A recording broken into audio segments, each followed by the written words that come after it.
Hello भाई लोग। तो आज मैं आया हूँ रुद्रप्रयाग के गुलाब राय ग्राउंड में और मेरे साथ बने रहिए वीडियो में। आगे आपको दिखाता हूँ। हाल से हमारे लोग आए हुए हैं।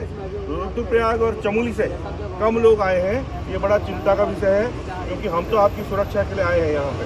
क्योंकि आज अब आवाज़ नहीं उठाएंगे तो यहाँ पे रतुड़ा में एक 10-12 मंजिला सुमेरपुर रतुड़ा में, जो मैं कह सकता हूँ कि वहाँ पर तो हजारों की संख्या में इस तरह के निहंग अगर घुस गए, कथित रूप से मैं कहूँगा कि वो निहंग है कि नहीं है तो भगवान जाने। ये टाइम पे किया था जब खालिस्तान की मांग उठी थी। और ये लोग कौन हैं? ये आतंकवादी हैं। कौन है ये, कहाँ से प्रायोजित है, इसकी जांच होनी चाहिए। लेकिन जब जांच करने के लिए पुलिस चाहेगी भी, क्यों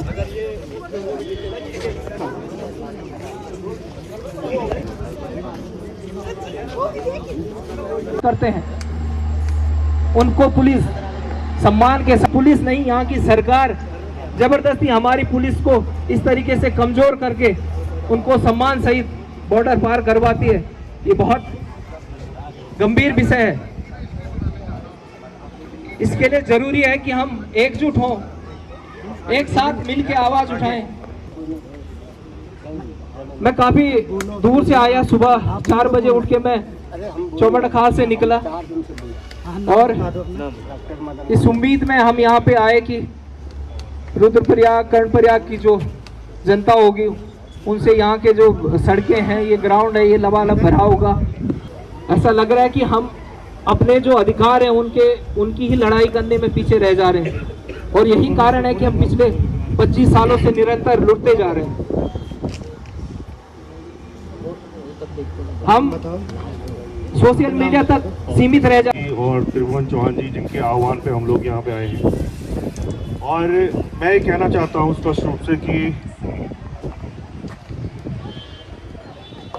जब तक हम लोग इस बात को नहीं समझ पाएंगे कि गलती कहाँ पे हो रही है, तब करूँगा एक अवैध निर्माण से जो इसी जनपद में हो रहा है और इतना बड़ा हो रहा है कि शायद वो तो पूरे प्रदेश में इस स्तर का बड़ा अवैध निर्माण नहीं हो रहा। जो सुमेरपुर रतुड़ा में जो एक अवैध गुरुद्वारा बन रहा है, या वो होटल है या वो क्या है, वो मूल निवासियों का नहीं है। और उसके बाहर जो लिखावट है उससे वो स्पष्ट रूप से लग रहा है कि वो सिखों का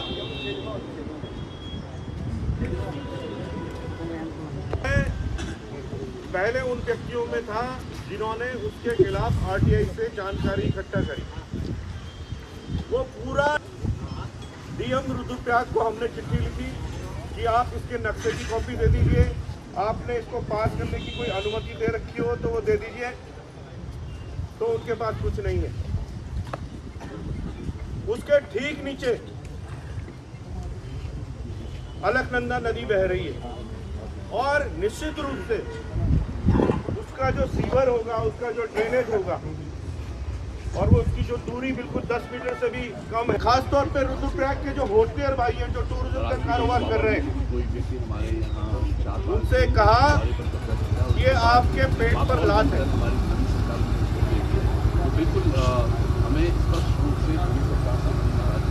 जो होटलियर भाई हैं जो टूरिज्म का काम कर रहे हैं, उनको ये संदेश पहुंचाया कि भविष्य में ये आपके पेट में लात है। इसमें सैकड़ों की संख्या में जो कमरे हैं,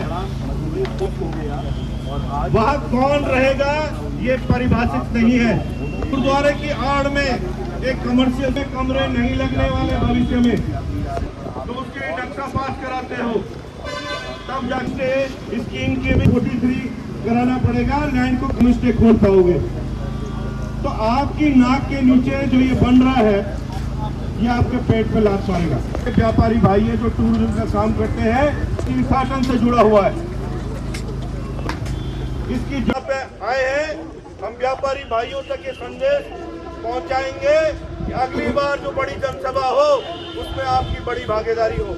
बाजार बंद किया जाए और दोबारा न चले तो आपको सबसे पहले जो पक्षपात पूर्ण जो जांच यहाँ से उठा के हरिद्वार के एसएसपी को दी जा रही है, वो भी पंजाबी समाज का है, नवनीत भुल्लर। क्या कोई पहाड़ी मूल का अधिकारी पुलिस हुआ है? इसकी जांच अब करवा दीजिए। वहां पे मूल निवासी अधिकारी वहां पे बैठा हुआ है जो उत्तराखंड मूल का है। अब क्यों चाहते हैं कि पहाड़ियों पर बाजारों को बंद करना? व्यापारी भाई जो सबसे ज्यादा प्रभावित होते हैं, श्रीनगर से लेके हर साल कुछ हुड़दंगी और इस बार जो है निहंग होने, कथित रूप से निहंग होने के बाद ये घटना बढ़ती रहेंगी। दर्ज होगा अगर आपने रतूड़ा में जो अवैध निर्माण हो रहा है उसको सील नहीं किया तो सुन ले इस वीडियो के माध्यम से, आप पर व्यक्तिगत रूप से आशुतोष नेगी मुकदमा दर्ज कराएगा। और जब जिलाधिकारी पर मुकदमा दर्ज होगा तो उसके बाद जिलाधिकारी होश में भाई शिवम चौहान जी, जो आप लगातार जब से कड़बियाल में ये घटना हुई तो आप एक उत्तराखंड के एक मात्र नेता में ये दिखाई दिया जो मुखरता से स्थानीय लोगों के पक्ष में बात आशीष नेगी जी और इस रुद्रप्रयाग नगर पालिका अध्यक्ष और मेरे मित्र भी हैं भाई संतोष रावत जी, भाई आज क्योंकि ये उत्तराखंड के स्वाभिमान को ललकारने की पूरे घटनाक्रम को देखिए। जिस दिन ये कर्णप्रयाग में ये घटना हुई, मतलब कर्णप्रयाग में किसी के साथ ज्यादा बात भी नहीं करता वो लड़का, बहुत सीधा लड़का है, उसका कोई ऐसा आपराधिक इतिहास भी नहीं है। तो वो अपने होटल के बाहर खड़ा था, इन्होंने ये आए और इन्होंने बाइक से उस पर टक्कर मार दिया तो उसके बाद उल्टी उसकी पिटाई कर दी। उससे 100 मीटर दूरी पर हम खड़े थे, हम आए और जिस हिसाब से लोग कह रहे थे कि पहाड़ियों ने डंडे, आप जब शुरुआती वीडियो देखेंगे हमारे हाथ पर न कोई डंडा था, इनको मारा क्यों हम खाली पूछ रहे थे। तो एक आर्मी कलर का जैकेट वाला सरदार जी आए तो उनके हाथ पर बार बार तलवार घुमा रहे थे और वो हम ही को नहीं पूरे उत्तराखंड वालों को गाली दे रहा था। मैं उसको समझा भी रहा था तो गाली क्यों दे रहा है, वो फिर भी गाली दे रहा था। इतने में जब वो तलवार लहराते आए तो हमारे लोग भी बचाव में डंडे लेके आ गए। स्वाभाविक है तुम तलवार लेके आओ लेकिन हमारे हाथ पे डंडा न हो। और उसने जैसे ही तलवार चलाना शुरू कर दिया तो वो लड़के के सिर पे लगा, उसको खींचने वाला भी मैं ही था। मैंने उसको सांप्रदायिक या किसी धर्म से जोड़ के नहीं देखा। हमने यही कहा कि आतंकी का कोई न जाति होती न कोई धर्म होता है। हमने सिर्फ उन लोगों को ये कहा कि ये एक रोड साइड इंसिडेंट है कि उसके बाद हमने वहां पर रोड जाम कर दी। शासन प्रशासन द्वारा हमें कोऑपरेट किया गया, उसके बाद जाम खुलवाया गया। हमारी जो 3 सूत्रीय मांगे थी कि जो इसमें टैक्सी चालक हैं, होटल व्यवसायिक हैं, क्योंकि एक आदमी का हाथ बिल्कुल तलवार से का एक हायर सेंटर रेफर हो गया था, हमने कहा कि इनको मुआवजा सरकार की तरफ से दिया जाए। तो डीएम साहब ने उसी समय घोषणा कर दी कि मैं इसमें आगे वो कर दूंगा और इनको हो जाएगी। उनकी गिरफ्तारी होनी थी। जो वो आर्मी कलर का जैकेट वाला था, अगर वो गुनहगार नहीं था तो उसको गोचर में अपनी जैकेट और अपनी तलवार को खाई में फेंकने की जरूरत क्या थी। जब उसको वहां पर पकड़ा गया तो पुलिस उसको लेके गई, फिर जाके दूसरे दिन उसकी तलवार सत्यापन होना चाहिए कि ये सिख श्रद्धालु हैं, ये खालिस्तानी हैं। लेकिन उसके बाद हमारा एक शिष्टमंडल डीजीपी साहब से मिलने जाता है, लेकिन हमें आधा रास्ते में रोका जाता है और उनके लोग ये कहा एक तरफ आप एक संविधान, एक देश, एक विधान की बात कर रहे हो और हमारे लोगों को आप इसमें पूरे घटनाक्रम में ये देखिए जो सोशल मीडिया पर अभी तक जो बात हो रही है, हमारी तरफ से न किसी सरदार मतलब सिख धर्म के लिए अनाप शनाप बोला गया न किसी के। लेकिन पंजाब की तरफ से जो कुछ सरदार लोग हैं वो बिल्कुल उत्तराखंड के लिए गाली गलौज पर उतार आए, लेकिन हमारी सरकार की तरफ से अभी तक उन पे कोई भी कार्रवाई, कोई भी एफआईआर दर्ज नहीं किया गया है और उन्होंने उल्टा हमारे स्वाभिमान को ललकारा है। लेकिन एक का हाथ काट दिया, उसके बाद भी बोले कि तुम लोगों ने चुप रहना था। ये हमसे बर्दाश्त नहीं होगा। तो इसीलिए मैं आप सबसे आग्रह करता हूं, क्योंकि लगेगी आग तो आएंगे कई घर जद में, यहां पर कोई हमारा घर थोड़ी है। आज कर्णप्रयाग की बारी थी, नवरासु की बारी थी, अब पौड़ी की बारी आएगी, कुआओं की बारी आएगी, आपके ऋषिकेश की बारी, लेकिन नौबत सब की आएगी। और जो सरदार, जो सिख, जो इनको श्रद्धालु बोले, हमारी तरफ से तो आतंकवादी हैं, आपने नगरासू जो गुरुद्वारा प्रबंधक है उनके बयान आपने स्पष्ट तौर से सुने होंगे। उन्होंने कहा ये शराब के वो नशे में आए, नशा किया, हमारे साथ इन्होंने मारपीट की, हमारे 2 आदमी को बंधक बना के ले गए, छत में ले गए, और वहां पर भी जो वीडियो बना रहे हैं ये एक कटोरी में कुछ चीज को घोल रहे हैं, उसको पी रहे, फिर उसके बाद ये तांडव कर रहे हैं वहां पे। उन्होंने दीवारें तोड़ दी, ईंट के टुकड़े कर दिए, पुलिस और आईटीबी पे ऊपर उन्होंने पथराव कर दिया। उसके बाद जब उनको लगा कि ये मामला ज्यादा उलझ गया तो उन्होंने सत्ता के दबाव में आके इस मामले को कर्णत्याग के मामले से जोड़ दिया। क्या आपने हमारे आदमी को पूरे प्रदेश का माहौल खराब करते हैं, तो हम लोगों को आज सिर्फ यहाँ पर ये बोलने के लिए आए हैं कि उत्तराखंड का प्रशासन हर साल, हमारे पिछली बार श्रीनगर में भी ऐसा हुआ था और हर साल होता है, हमारे साथ भी हो जाता है, कई बार हमारे साथ भी हुआ। बल्ली भाई तो जानते हैं, हमें तो जब मौका मिलता है हम वीडियो भी नहीं बनाते हैं, अगर कोई हुड़दंगी मिलता है तो हम उसका इलाज भी कर देते हैं अपने तरीके से, और आप लोग भी करो। ये बोलने के लिए हम आप लोगों के बीच में आए हैं। नापुंसक मत बनो, और पहाड़ियों तुम उस कौम से हो, उस समाज से हो जिन लोगों ने अपने अधिकारों के लिए इस राज्य को मांगने के लिए 42 शहादतें दे दी। तो अब किस बात का तुम्हें डर लग रहा है, जब तुमने देख दिया कि पुलिस हमारा साथ नहीं दे रही, प्रशासन हमारा साथ नहीं दे रही। आशुतोष भाई की बात मैं भी यहाँ पर सुन रहा था, जैसे उन्होंने कहा कि आरटीआई में उनको पता चला कि जिस गुरुद्वारे की पूरी सोशल मीडिया पे चर्चा है। जब आप लोगों को पता है कि प्रशासन कुछ नहीं करने वाला, शासन कुछ नहीं करने वाला, और मुकदमा तो हम उस पर कराएंगे ही, लेकिन अगर जरूरी हुआ तो हम उसको तोड़ने का काम भी करेंगे। हम लोगों को तोड़ना भी पड़ेगा। और जो लोग, मैं पुनः कह रहा हूं, हमारे बीच में ऐसा नहीं है कि सब जगह बेहतरीन लोग होते हैं, हमारे बीच में भी कुछ लोग होंगे जो उपद्रव का फायदा उठाना चाहेंगे। हो सकता है कि भाजपा के ही लोग हो, वो लोग ऐसा काम भी करते हैं। हो सकता है कि वो जय पहाड़ जय पहाड़ी का नारा लगाते लगाते और किसी सज्जन आदमी के साथ भी मारपीट कर लें, तो उनका भी ध्यान रखना है कि ऐसा ना हो कि आपके आंदोलन का फायदा कोई और उठा रहा हो। और हमें भी पहले तो कोशिश ये करनी है कि हम कानून अपने हाथ में ना लें, लेकिन अगर जरूरी हो तो आपको जवाब देने के लिए भी तैयार रहना है और खुलकर जवाब देना है। उसके बाद जो होगा देखा जाएगा। हम सब लोग, भले ही आज यहाँ पर हम लोग बहुत ज्यादा भी नहीं है, लेकिन जिस तरीके का माहौल है, परसों कर्णप्रयाग में भी बहुत सारे लोग एकत्रित हुए थे। श्रीनगर में जब कोई ऐसी घटना होती है वहां पर भी लोग होते हैं। रुद्रप्रयाग में हुई, रुद्रप्रयाग में आज एकत्रित होना, तो आज यहाँ पर भी हुए। और उत्तराखंडी जो भी है, जहां जहां भी है, घर पे हर किसी के पास साधन संसाधन नहीं है कि लोग अपनी गाड़ियों से यहाँ तक पहुंचते, लेकिन सब लोग आपके साथ में खड़े हुए हैं।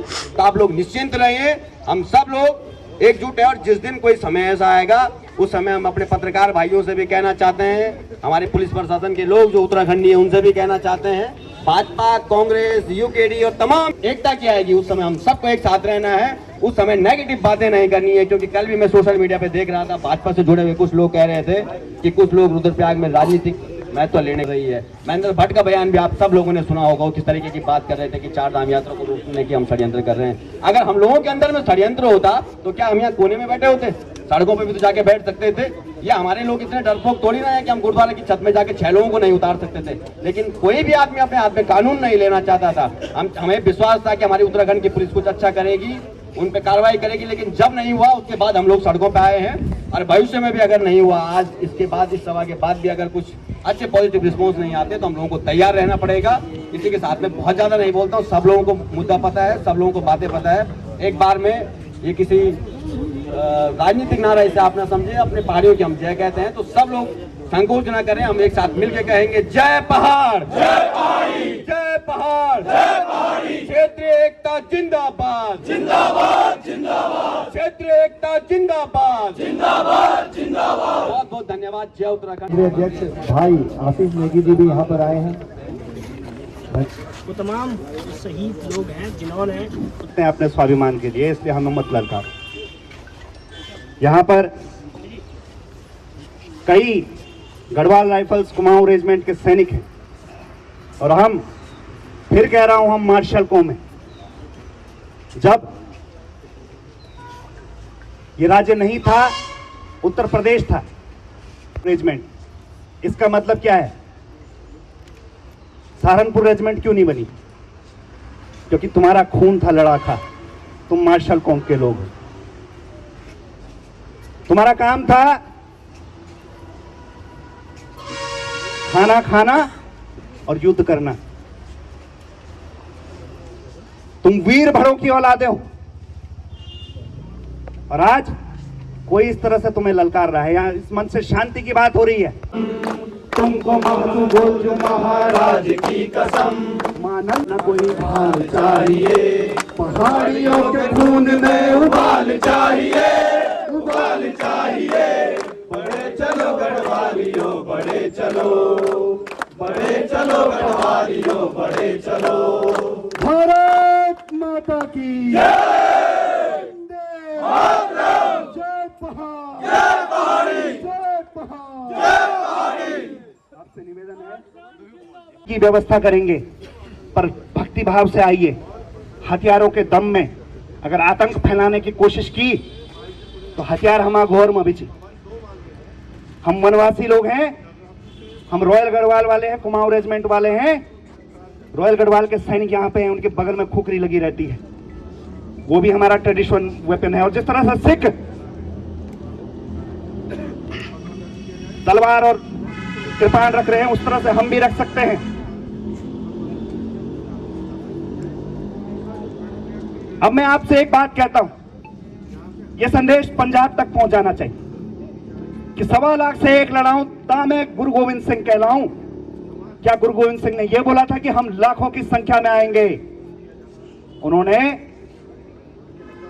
अपनी बहादुरी का परिचय दिया था।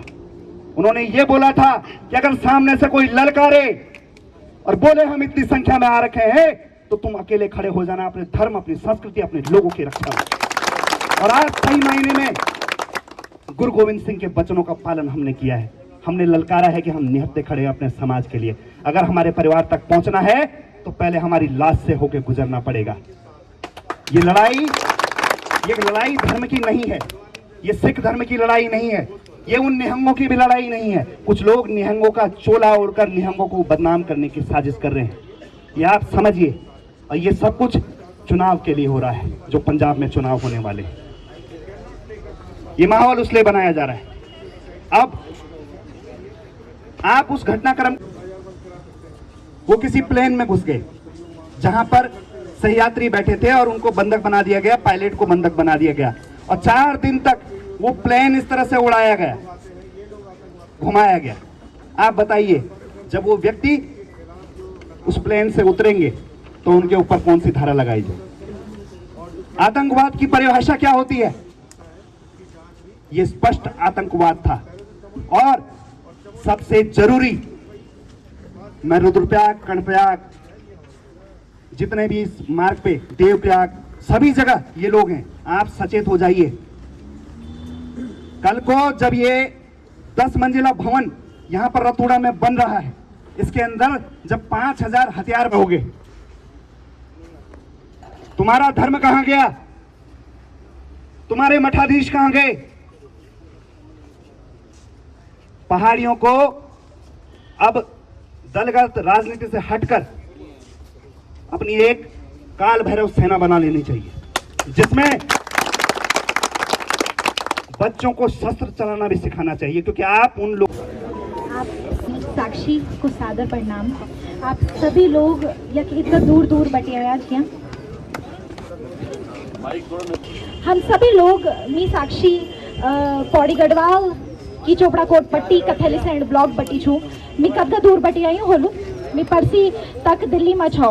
आज मी यक रुद्रप्रयाग में छू और जो रुद्रप्रयाग बाजार का लोग छी अपनी अपनी बालकनियों में है चा की चुस्की छीन लेना, मजा छीन करना है।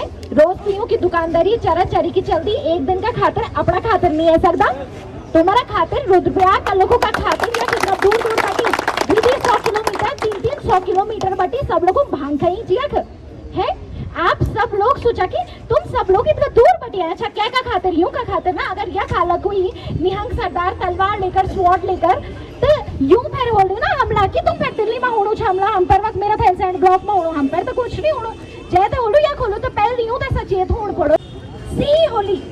और दूसरों का कांधों में खूंटा धेर के अपनो ये जो मुकुट पहरियो होलो जय जय सरकार को बड़ी डर दी कोई मुकुट ना उतार दिया भैया कि अपना मुकुट हो तो राजनीति अपना बाबा जी की बनाई होती है, अपनी बनाई होती तब तो इंच की डंका की चोट पर कोई नियम कानून लागू करदा है ना, कोई निर्णय लीदा है ना, निहंगू देख के डरना छी एમાં डरना की क्या बात, આપણો પ્રદેશ આપણી સરકાર છે, हम अपना लोगों को वोट देके छी है, कोई दथेड़ी लेकर अगर सिंबल के रूप में आणु छी कि भाई हम दथेड़ी लेकर जो घास काट सकदो, अपनी कैटल्स को पालन कर सकदो है, अपना नौनों में दूध बेच के पाल सकदो, हमर जवाई नी छी, हमर अभी करके अपना नौना सहती है, अगर वो इन बुना छी कि हम क्या देख के नहीं डरता, तो तुम लोग जो आप जेट लगे हमारा हो उस अन्यायी अत्याचारी को जीने का नहीं अधिकार कोई, अरे भरा नहीं जो भाव से बहती जिसमें रसधार नहीं, हृदय नहीं वो पत्थर है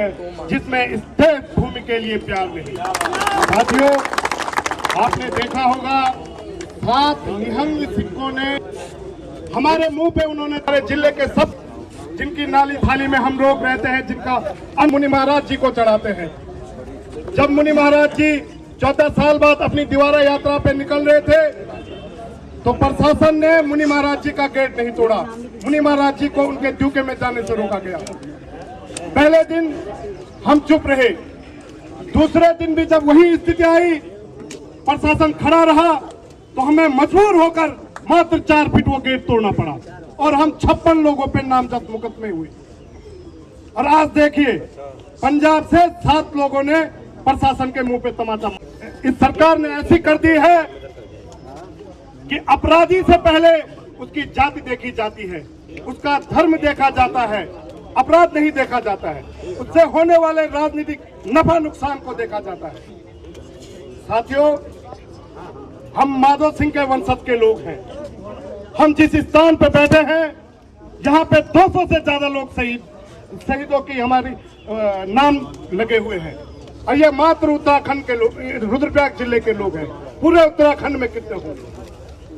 सरकार कहती है बटेंगे तो कटेंगे, परंतु इन्होंने स्थिति क्या कर दी है, ये बांट भी रहे हैं, कटवा भी रहे हैं और हमें मरवा भी रहे हैं। तो हमें आप सबसे निवेदन है कि ऐसे ज्वलंत मुद्दों पे हर किसी को आगे आना होगा। तो इसी के साथ बहुत बहुत धन्यवाद। जय श्री कृष्ण। और मांग कि इस आंदोलन को और संचालित करने के लिए, जैसा आशीष भाई हैं, त्रिभुवन भाई हैं, संतोष रावत जी हैं, ऐसी एक कमेटी बननी चाहिए। और मैं श्रीनगर से आता हूँ, यहाँ सरस्वती जी हैं, तिवारी जी हैं, अरुण नेगी जी हैं। एक कार्यक्रम हम लोग श्रीनगर में भी ऐसे ही आयोजन करें, यही एक आह्वान करने के लिए कि ऐसे ही कार्यक्रम हम किया जाए। दूसरी एक बात है, संतोष रावत जी ने जो ये बात रखी कि जिसका जमीर जिंदा है वो आएगा, हम बहुत लोग समर्थन करते हैं, जानते हैं, पर जो राजनीति चलती है और ये माया जाल है, भ्रम की राजनीति है, हम जिससे लड़ रहे हैं सबसे मायावी शक्ति है पूरी दुनिया की। मायावी शक्ति का नाम है आरएसएस। ये शंकराचार्य को खा गए, तो हम आप क्या हैं? ये बंगाल के चुनाव में जिस तरह का देखा, 4000 मतपेटी को जला दिया इन्होंने, पूरी फोर्स लगा दी।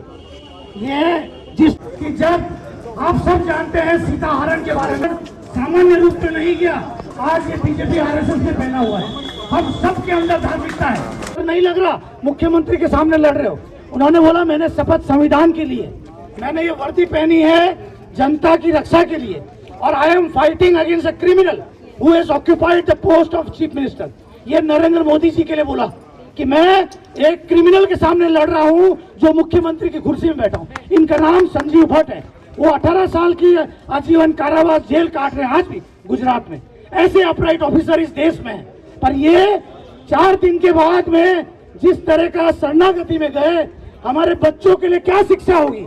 इन्होंने आर्मी का मनोबल को गिराया, इन्होंने पुलिस के मनोबल को गिराया अपने राजनीतिक लाभ के लिए, सिर्फ चुनाव के लिए। यानी इन्होंने सब कुछ नुकसान पहुंचाया। हमारे बच्चे जो फोर्स में जाते हैं वो क्या समझेंगे? आईटीबीपी 4 दिन तक देखती रह गई, 6 लोग बिना हथियार के। इसीलिए एक और मैं जो बोल रहा हूं कि हम लोग एक समिति बना के इसको आने वाले दिनों में इस आंदोलन को और तेज करें और इस नकम्मी सरकार को गिरा के रहें। इनकलाब जिंदाबाद। जो घटना हुई है, अगर वो चीज ही वहाँ पे हमारे लोगों द्वारा दी नहीं गई होती तो वो चीज आज हमारे लिए खतरा नहीं होती, हमारे लोगों के अंदर वो भय नहीं बना होता। मैं यही चीज आज हमारे भविष्य के लिए भी खतरा क्योंकि आदेश का पालन होता है। नहीं तो इतने वीर हमारे लोग हैं जो कि उन्हें 1 सेकंड में या आधे घंटे में उन्हें हटा सकते थे। तो एक बार मंगलेश घंडियाल जी बर्फ में, वहाँ 6 फुट बर्फ में इंस्पेक्शन करने के लिए गए थे, तो हमारे ही द्वारा एक रिट पिटीशन फाइल करी गई थी, मेरे ही द्वारा, उस पे ये कार्य हुआ था। और आज मैं इस मंच से आप सब लोगों को ये आश्वासन देना चाहूंगा कि अगर इस मामले में अगर कोर्ट में कोई भी पैरवी करनी पड़ी तो हम निष्पक्ष पैरवी करेंगे और सुप्रीम कोर्ट तक करेंगे। चाहे यहां से लेके हाई कोर्ट हो चाहे सुप्रीम कोर्ट हो, आप लोगों को कभी भी अकेला नहीं छोड़ा जाएगा।